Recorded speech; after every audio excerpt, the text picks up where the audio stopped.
खाद्य मंत्री अमरजीत भगत सीतापुर क्षेत्र के स्कूल में छात्रा मन ला सरस्वती योजना के तहत दिन साइकिल। खाद्य मंत्री अमरजीत भगत आज सरगुजा संभाग के सीतापुर विधानसभा क्षेत्र में मैनपाट और सीतापुर विकास खंड के अलग अलग कार्यक्रम में शामिल हुई।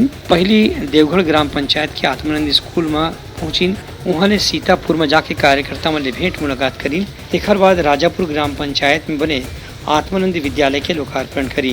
बेर में सरस्वती साइकिल योजना के तहत छात्रा मन ला निःशुल्क साइकिल के वितरण घलो करीन। अमरजीत भगत कहिन कि ये जम्मो योजना युवा मन के कल्याण के बर शुरू करेगे है। अंबिकापुर ब्लॉक में, सीतापुर ब्लॉक में, मैनपाट ब्लॉक में कई जगह आत्मानंद स्कूल का भवन कंप्लीट हुआ, उसका लोकार्पण किया गया। लैब का, प्रयोगशाला का और बहुत सारे एक्टिविटीज़ के लिए कई जो सेक्शन है वो खोले गए।